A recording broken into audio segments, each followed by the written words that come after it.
قابض، القابض معنی تنگی کرنے والا، تنگ کر دینے والا، قابض۔ اور یہ اللہ تبارک و تعالیٰ کے ناموں میں سے ایک نام ہے، اور یہ نام قرآن کریم میں نہیں آیا اس فارم میں، القابض کے عنوان سے قرآن کریم میں نہیں آیا۔ ہاں اس کا مفہوم دوسرے صیغوں میں تو آیا،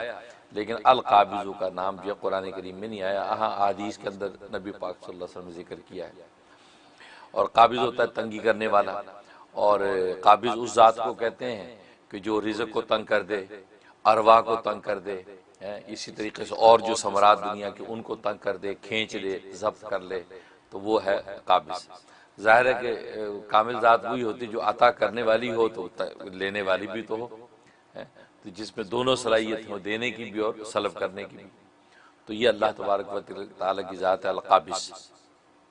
اور اس کے جو عدد ہے 903 عدد ہے، 903 یہ اس کی عدد ہے، اور باقی اس کا مفرد عدد جو ہے 3 ہے، 3 اس کا مفرد عدد ہے۔ جب اس کا ورد کیا جائے گا تو ہر 3 دن کے بعد جو لطیفہ غیبی بس اوقات ظاہر ہوتا ہے، تجلی اس نام کی ہر 3 دن میں ظاہر ہو سکتی ہے، پہلے بھی ہو سکتی ہے لیکن 3 دن جو ہے یہ اس کا جو ہے عام طور پہ مشائخ نے یہ لکھا ہے۔ تو اس نام کی بڑے عجیب و غریب فوائد ہیں۔ ان میں سے ایک فائدہ یہ ہے کہ اگر دشمن جب وہ پریشان کرتا ہے اور دشمن مغرور اور مغلوب نہیں ہوتا، اس کے لیے اس میں بڑی تاثیر ہے کہ ہر نماز کے بعد 30 مرتبہ 30 ٹائم یا قابض کا ورد کرے۔ گویا کہ فرض نماز کے بعد دعا کرنے سے پہلے یا قابض جو ہے یہ 30 دفعہ پڑھیں، اول آخر 3 دفعہ درود شریف پڑھ لیں، اور اس دشمن کا تصور کر لیں کہ جو ستا رہا ہے، اور اس کے بعد ہاتھ اٹھا کے دعا کریں، تو اللہ تبارک و تعالی اس کو مغلوب اور مقہور کریں گے، دفع کر دیں گے، اور وہ آپ کو ستانے سے باز آ جائے گا۔ اور دوسری تاثیر اس کے اندر یہ ہے کہ القابض میں کہ انسان جو ہے وہ جسمانی طور پہ اگر انسان کو کوئی تکلیف ہے، کوئی درد ہے، مطلب بدن میں کوئی درد ہے یا زخم میں درد ہے، خاص طور زخم کے درد کے اس میں بڑی تاثیر ہے کہ زخم ہوتا ہے تو زخم میں بعض تکلیف اور درد بھی ہوتا ہے، تو اس میں بڑی تاثیر، تو اس کے لیے ایسا کرے وہ زخم کے ارد گرد کے ایریے میں جلد پہ یوں انگلی پھیرتا رہے، اور جو ہے یا قابض جو ہے یہ 21 ٹائم 21 دفعہ پڑھنا ہے، اول آخر 3 دفعہ درود شریف یہ پڑھ کے زخم کے اوپر پھونک لے، یا جس جگہ پر درد ہے جسمانی تو اس جگہ کو پکڑ لے، پکڑ کے یا قابض 21 دفعہ پڑھے، اول آخر 3 دفعہ درود شریف پڑھ کے اس درد پہ پھونک دے۔ بہت زبردست مجرب ہے کہ انشاءاللہ وہ درد رفع ہو جاتا ہے، وہ زخم کے اندر جو ٹیس اور درد اٹھ رہا ہے وہ بھی ختم ہو جاتا ہے۔ اور دن میں اگر 7 مرتبہ اس کو مختلف موقعوں پر کرے تو بہت اچھا ہے، موقع بموقع جب بھی موقع ملے 21 مرتبہ پڑھ پڑھ کے پھونکتا رہے، انشاءاللہ بدن کا درد ختم ہو جاتا ہے۔ یہ اس میں تاثیر ہے۔ اور ایک تاثیر اس میں یہ ہے کہ انسان کو جو ہے وہ پیٹ، انسان کا پیٹ کے لیے بیماری کے لیے بہت مفید ہے۔ اگر پیٹ کی تکلیف ہے، مطلب اسہال لگے ہوئے ہیں، اس کے دست لگے ہوئے ہیں، موشن لگے ہوئے ہیں، اور دواؤں سے کسی طرح بھی اس کو نفع نہیں ہوتا، تو اپنے ہر کھانے پینے کے اوپر 21 دفعہ یا قابض دم کیا کرے، یا یہ کہ پانی کے اوپر دم کر کے 21 دفعہ یا قابض وہ پی لیا کرے۔ تو یہ 11 دن یہ پابندی سے کرنا ہے، تو موقع بموقع یا قابض پھونکتا رہے، انشاءاللہ جو وہ پیٹ کا درد تکلیف ختم ہو جائے گی۔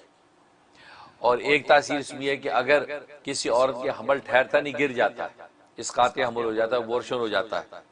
تو کوئی بھی وجہ ہے، کوئی بھی مرض ہے، اس کے لیے ایسا کرے کہ وہ یہ ناف جو ہے ناف کے ارد گرد شہادت کی انگلی پھیرتی جائے وہ خاتون، اور یا قابض جو ہے 71 ٹائم پڑھے،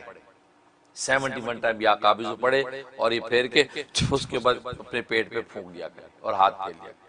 تو جب بھی موقع ملے یہ کر لیا کرے، تو وہ خواتین جن کا حمل ساقط ہو جاتا ہے، ٹھہرتا نہیں ہے، اس کے لیے زبردست اس میں تاثیر ہے کہ حمل قائم رہتا ہے اور وہ ضائع نہیں ہوتا، اور سلامتی کے ساتھ انشاءاللہ بچہ جو دنیا میں آ جاتا ہے۔ یہ اس کے اندر خوبی ہے۔ اور اس کے علاوہ جو ہے اگر کوئی موذی دشمن ہے، بہت تکلیف اور ایذا پہنچاتا ہے، ایسا موذی دشمن ہے کہ وہ بس سمجھو کہ اس کا دنیا میں رہنا اب مناسب نہیں ہے، یعنی یوں سمجھے آپ، ایسا موذی دشمن ہے، وہ دین کے لیے بھی وہ خطرناک ثابت ہو رہا ہے، دنیا کے لیے خطرناک ثابت ہو رہا ہے، تو ایسے آدمی کے لیے یا قابض میں بڑی تاثیر ہے کہ اس کا معاملہ اللہ کے سپرد کر کے وہ یا قابض جو ہے 313 مرتبہ پڑھے، 313 مرتبہ پڑھے، اول آخر 13 مرتبہ درود شریف پڑھے، درود ابراہیمی پڑھ لے نماز والا، بہت اچھا ہے، ورنہ کوئی بھی، تو یہ پڑھ کے تصور میں اس کے اوپر پھونک دے، تو اس کا معاملہ اللہ کے سپرد ہو جاتا ہے، تو اللہ تبارک و تعالی اس کو باقی رکھے، ہدایت عطا فرما دے، اٹھانا چاہے تو اس کو اٹھا لے، تو اس صورت میں اللہ تبارک و تعالی اپنے منشا کے مطابق کوئی بھی فیصلہ ظاہر کر سکتا ہے۔ تو یہ قابض میں یہ زبردست تاثیر ہے۔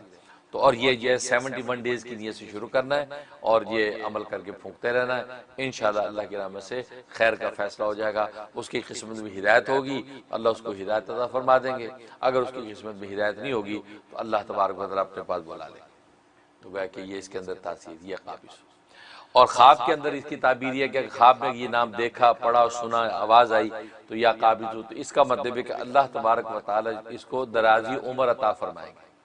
اس کی عمر کو دراز کیا جائے گا اور اس کو نیکیوں کی توفیق ہوگی اور گناہوں کی طرف سے اس کو روک لیا جائے گا، یعنی گناہ کرنا چاہے گا بھی تو اللہ تبارک و تعالی اس کے ساتھ اس کی نصرت شامل حال رہے گی اور یہ گناہ نہیں کر پائے گا، گویا کہ یہ نیکی اور تقوی پر قائم رہے گا۔ لیکن وہ عیاشی و فحاشی میں اڑائے قارون کی طرح۔ قارون کا نام آپ نے سنا ہوگا، قارون کے خزانے، ایک محاورہ ہے، یار تمہارے ہاتھ میں کوئی قارون کا خزانہ لگ گیا بھائی، آئے دن نئی گاڑی، آئے دن نئے لباس، آئے دن نیا جوتا، یار خیریت ہے، کوئی قارون کا خزانہ تو ہاتھ نہیں لگ گیا۔ اور یہ اس لیے کہتے ہیں کہ قارون کے خزانے کی آج تک تلاش جاری ہے، اس لیے یہ محاورہ بنا ہے، آج تک ڈھونڈ رہے ہیں۔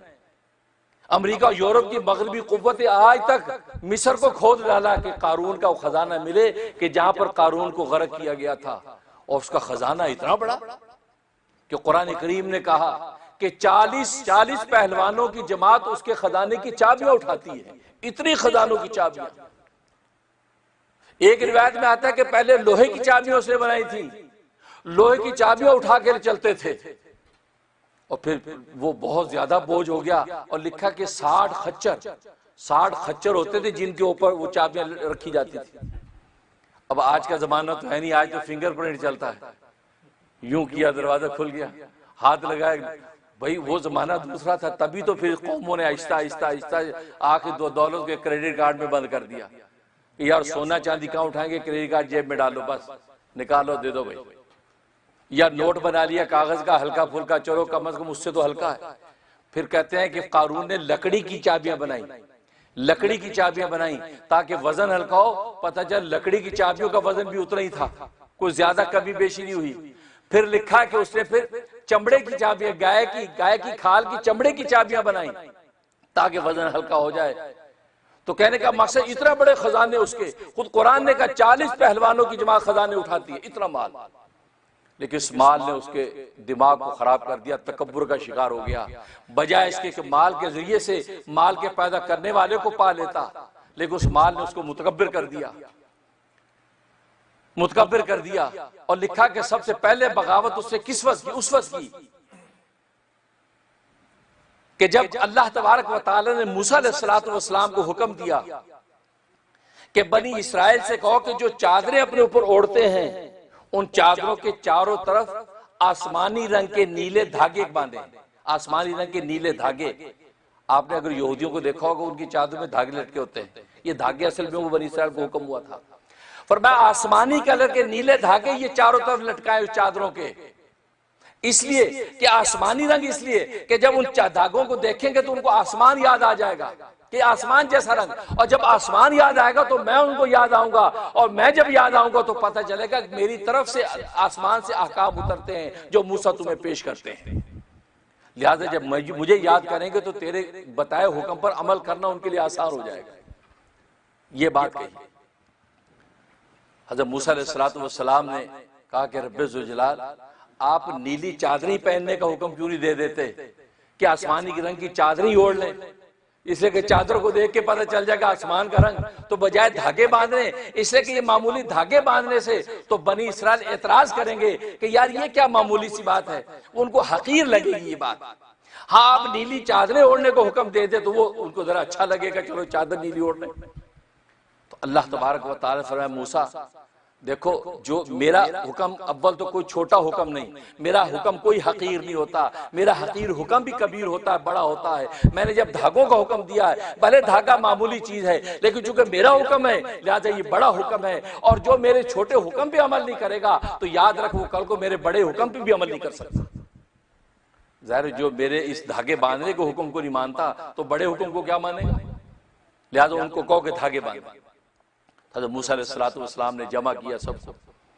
اور کہا کہ اللہ تبارک و تعالیٰ کا حکم ہے کہ اپنی جو چادریں تم اوڑھتے ہو چادروں کے چاروں طرف آسمانی رنگ کے دھاگے باندھو،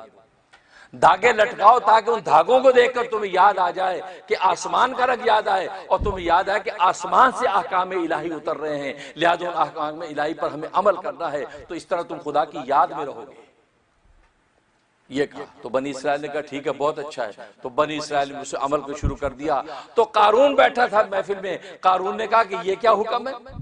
یہ تو بڑی حقیر سی بات ہے، یہ تو غلاموں کو مالک لوگ باندھتے ہوتے ہیں، غلام کو باندھ دیتے ہیں اس طرح کے دھاگے تاکہ مالک غلام کا امتیاز کر سکے، یہ میرا غلام ہے، یہ میرا غلام نہیں ہے، یہ میرا غلام ہے، تو یہ غلاموں والا حکم ہمیں دیتے ہو؟ ہم تو مالدار صاحب حیثیت لوگ ہیں، ہم معززین شہر ہیں۔ تکبر کیا۔ تو یہ پہلی بغاوت تھی جو قارون نے موسیٰ علیہ السلام کے حکم کی۔ اس کے بعد اس نے کچھ اپنے سردار بنا رکھے تھے، اپنی ایک شورا بنا رکھی تھی، ان سے مشورہ کرنے بیٹھ گیا کہ یار دیکھو موسیٰ علیہ السلام روز بروز نئے نئے حکم لا رہا ہے، اب دیکھو غلاموں کی طرح ہمیں دھاگے بندھوا رہا ہے، اور اس نے ایک سونے کے دروازے والا گھر بنوایا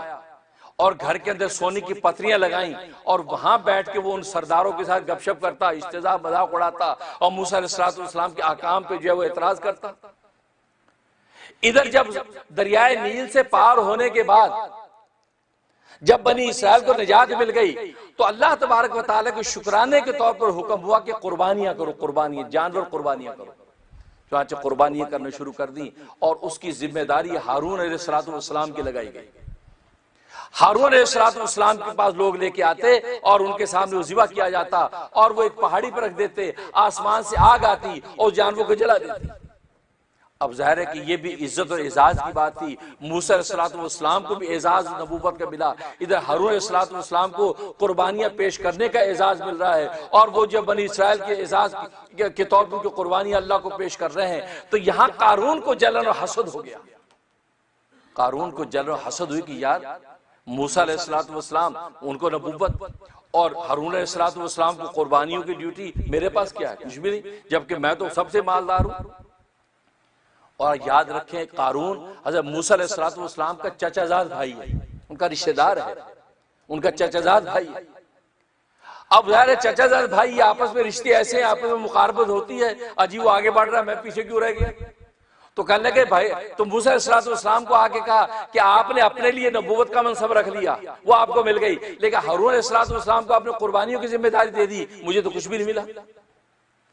تو حضرت موسیٰ علیہ السلام نے فرمایا کہ یہ اللہ کی طرف سے تجویز ہوا ہے، میرا اس میں کوئی اختیار نہیں، اللہ نے ہارون کی ذمہ داری لگائی اور وہ قربانیاں وصول کر کے اللہ کے راستے میں پیش کر رہا ہے۔ کہا کہ نہیں یہ سب آپ لوگوں کی ملی بھگت ہے، آپس میں مل کے دونوں بھائی جو ہے سب کچھ لیے جا رہے ہیں، مجھے کچھ بھی نہیں دے رہے۔ چچا بھائی تھا، کزن تھا، تو بے تکلف اعتراض کر رہا۔ حضرت موسیٰ علیہ السلام نے فرمایا کہ اچھا اگر یہ بات ہے تو پھر ایسا کرتے ہیں کہ ہم کھلم کھلا ایک فیصلہ کرتے ہیں کہ جس کے اندر پتہ چل جائے گا کہ اللہ کی طرف سے ہارون کی ڈیوٹی لگی۔ کہتا ہاں ایسا کوئی فیصلہ کرو ہمیں کھلی آنکھوں پتہ لگ جائے۔ کیا طریقہ اختیار کیا اللہ تبارک و تعالیٰ کے امر سے؟ حضرت موسیٰ علیہ السلام فرمایا یہ میرا جو خیمہ ہے جس میں میں عبادت کرتا ہوں، اس میں جو ہے سب اپنے اپنے عصا اس کے اندر ٹھونک دو، گاڑ دو، جتنے سردار ہیں تم اپنا بھی ہارون کا بھی سب کے عصا اس کے اندر گاڑ دو، اور صبح تک انتظار کرو، جس کا عصا جو ہے وہ سرسبز درخت بن گیا، اس میں سے ٹہنیاں اور پتے پھوٹ پڑے تو سمجھو کہ اللہ تبارک و تعالیٰ کی طرف سے اس کو مقرر کیا گیا ہے۔ کہ جی ٹھیک ہے۔ چنانچہ حضرت موسیٰ علیہ السلام کا وہ خیمہ جس میں وہ عبادت کرتے تھے اس کے اندر وہ سارے کے سارے عصے گاڑ دیے گئے۔ اب سب صبح تک واچ کر رہے ہیں، انتظار کر رہے ہیں کیا نتیجہ نکلتا ہے۔ جب صبح ہوئی تو خیمہ جب کھولا ہے تو حضرت ہارون علیہ السلام کا جو عصا تھا وہ سرسبز درخت بنا ہوا ہے، ٹہنی اور اس کے اندر جو ہے اس کے اندر پتے پھوٹے ہوئے ہیں اور لہلا رہے ہیں پتے، باقی سارے کے سارے سوکھے کھڑے ہیں اور وہ سرسبز بن گیا۔ تو حضرت موسیٰ علیہ السلام نے کہا قارون دیکھ یہ اللہ تبارک و تعالیٰ ہی کا امر تھا کہ میں نے ہارون کو یہ ڈیوٹی دی ہے، میں نے بھائی ہونے کی وجہ سے اس کو ڈیوٹی یہ نہیں دی، یہ اللہ کی تفویض دی، اللہ نے یہ حکم دیا، میرا اس میں کوئی دخل نہیں۔ تو کیا کہتا قارون؟ کہا کہ موسیٰ یہ تیرے اسی طرح کے جادوؤں میں سے ایک جادو ہے جیسے جادو تو ہمیشہ چلاتا رہتا ہے، نعوذ باللہ۔ پھر اس سے اعتراض کیا یہ جادوگری دکھا دی تو نے، اس کا جو درخت عصا سر سبز ہو گیا، یہ بھی تیرا ایک جادو، اور وہاں سے اٹھ کے چلا گیا۔ ادھر حضرت موسیٰ علیہ السلام پر زکوٰۃ کا حکم آ گیا کہ زکوٰۃ وصول کرو۔ اب ظاہر ہے کہ قارون کے پاس بہت مال اکٹھا ہو گیا۔ حضرت موسیٰ علیہ السلام نے قارون سے کہا کہ زکوٰۃ ادا کرو۔ اسے جلدی سے اپنے سردار اکٹھے کیے، کہا کہ دیکھو بھائی، اب تک تو موسیٰ جو حکم اللہ کی طرف سے ہمیں کہتا تھا ہم پورے کر رہے تھے اور تم لوگ پورے کر رہے تھے، اب تو یہ ہمارے مال بھی سمیٹنے کے چکر میں ہیں، یہ زکوٰۃ کے بہانے ہمارے مال سمیٹنے کے چکر میں ہیں۔ جیسے آج لوگ مولویوں پہ بھی یہ تہمت لگاتے ہیں، اور مولوی زکوٰۃ صدقے لے لے کے مدرسوں کے لیے یہ اپنی روٹیاں چلا رہے ہیں۔ روٹیاں نہیں چلا رہے بھائی، یہ اللہ کا دین زندہ کیے ہیں۔ اگر انہوں نے زکوٰۃ صدقے لینا چھوڑ دیے تو تم زکوٰۃ صدقے لے کر اس وبال کو گردن پہ لے کے اللہ کے سامنے پیش ہوگے۔ یہ مہربان ہے، تمہارے مال کا میل لے کر یہ اپنے مصرف میں خرچ کر دیتے ہیں، کل روز قیامت میں آپ کو پوچھنے والا کوئی نہیں، آپ پاک ہو گئے۔ اس لیے ان کو محسن سمجھو، ان پر اعتراض نہ کرو۔ یہ تو مغربی دنیا کے پروپیگنڈے ہیں کہ مولویوں نے یوں کر دیا، علماء نے یہ کر دیا، یہ کر دیا۔ نہیں، آپ کو کوئی ضرورت، آپ اپنے آپ کو دیکھیں، بس سب سے آسان طریقہ یہ۔ تو قارون نے یہ بات کی کہ دیکھو یہ موسیٰ اپنے مال سمیٹے گا ہمارے۔ اب حضرت موسیٰ علیہ السلام چونکہ ان کا بھائی تھا، وہ کزن تھا، آپ بار بار اس کے ساتھ رعایت کر رہے تھے۔ کہا کہ اچھا پھر میرے ساتھ تم اپنے مال کی سیٹنگ کر لو، تم 1000 دینار میں 1 دینار دے دو، 1000 درہم میں 1 درہم دے دو، 1000 بکریوں میں سے 1 بکری دے دو، 1000 جو تمہاری چیزیں اس میں سے 1 چیز دے دو۔ تو گویا کہ 1000 میں 1 کی نسبت قائم کر کے اس کو کہا اس طریقے سے تم مجھے دے دو تاکہ تم پر بھی کوئی بوجھ نہ پڑے اور اللہ کا امر بھی پورا ہو جائے۔ اب یہ گھر گیا، گھر جا کے اس نے جب حساب لگایا تو 1 کے حساب سے اتنا مال بنا، پاگل ہو گیا۔ کہا کہ ہیں یہ کیا ہوا؟ کہنے لگا نہیں جی نہیں، میں نہیں دیتا، اس لیے کہ میرا اتنا زیادہ مال جانا پڑے گا۔ لیکن ظالم اس 1 کو دیکھ رہا ہے، وہ جو 999 بچے کو نہیں دیکھ رہا۔ بھئی یہی انسان کی حماقت ہوتی ہے کہ جب وہ خرچ کرنے لگتا ہے، $100 خرچ کرتے سوچتا ہے کہ وہ $100، یہ نہیں دیکھتا پیچھے $1,00,000 پڑا ہے۔ وہ پیچھے نہیں دیکھا 999 بچے ہوئے ہیں، لیکن 1 کو دیکھا، 1 کے حساب سے دیکھا اتنا بن گیا، اس نے دینے سے انکار کر دیا، یہ ٹیکس میں نہیں دیتا۔ اب اس سے سرداروں کو جمع کیا کہ یار یا موسیٰ کا کوئی حل ہونا چاہیے۔ انہوں نے کہا جی ہم آپ کے غلام ہیں، آپ بتائیے کیا حل؟ کہا جی وہ فلاں جو عورت ہے نا، زانیہ عورت، وہ بڑی خوبصورت حسین عورت ہے، اس کو لے کے آؤ، اس کو راضی کرو، موسیٰ علیہ السلام پر زنا کی تہمت لگائے۔ بس یہ وہ آخری حربہ تھا اس کا، جو اصل میں جو آپ کو بتانا چاہتا ہوں۔ کہا اس کو لاؤ، عورت آ گئی۔ قارون نے کہا کہ دیکھو تجھے 1000 دینار دوں گا میں، ایک روایت میں آتا تجھے 1000 جو میں بکریاں دوں گا، ایک روایت میں آتا تجھے جو ہے میں اپنی 1000 دینار بھی دوں گا اور اپنی بیویوں میں تجھے شامل کر لوں گا، لیکن شرط یہ کہ تم کل مجمع پورا ہو بنی اسرائیل کا اور وہاں تم نے کھڑے ہو کے موسیٰ علیہ السلام پر زنا کی تہمت لگا لیا۔ کہ جی ٹھیک ہے میں تیار ہوں۔ اب اگلے دن قارون نے سارے بنی اسرائیل کو اکٹھا کر لیا کہ جی واز ہوگا، موسیٰ کا واز ہوگا، آ جاؤ سب آ گئے۔ اب یہ خیمے میں آیا موسیٰ علیہ السلام کے پاس، کہا کہ موسیٰ بنی اسرائیل سارے باہر جمع ہیں اور وہ سب کے سب جو ہے آپ کے واز کے انتظار میں ہیں، آپ آئیے کو اوامر و نواہی کا کوئی واز کیجیے۔ اچھا آپ باہر آئے، آپ نے خطبہ پڑھا، آپ نے امر و نہی کے احکام بیان کرنا شروع کر دیے۔ فرمایا کہ جو شخص جو ہے وہ کرے گا، چوری کرے گا، ہم اس کا ہاتھ کاٹ دیں گے،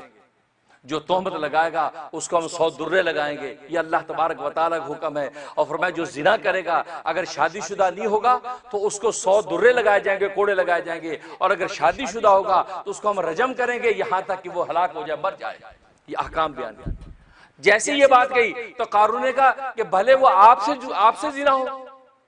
بھلے آپ سے بھی ہو یہ تو، کہتا ہاں آپ نے ہاں اگرچہ مجھ سے بھی ایک گناہ ہو تو مجھ پر بھی یہ سزا جاری کی جائے گی۔ یہ بات کہی، جیسے یہ بات کہی تو قارون نے کہا کہ بنی اسرائیل یہ کہتے ہیں کہ فلاں جو عورت ہے اس فلاں عورت کے ساتھ آپ نے زنا کیا۔ تو موسیٰ حیران ہو گئے، کہا کہ کون ہے؟ لاؤ سامنے۔ اس عورت کو کھڑا کیا اور یہ موسیٰ علیہ السلام حیران ہو گئے، کہا کہ سامنے آؤ۔ کہا کہ بتاؤ کیا میں نے تیرے ساتھ ایسا کیا ہے؟ اور یاد رکھ وہ خدا، اس خدا کا میں تمہیں وسیلہ دیتا ہوں جس خدا نے سمندر پھاڑ کر ہمیں زندہ سلامت پہنچایا اور فرعون کو ہلاک کیا، اس خدا کا وسیلہ دیتا ہوں کہ جس نے آج ہمیں عزت و عافیت کے ساتھ بنی اسرائیل کو غلامی سے آزاد کر دیا تھا، میں اس خدا کا وسیلہ دے کر تجھے پوچھتا ہوں کہ جس نے تورات آسمانوں سے اتاری ہے، ہماری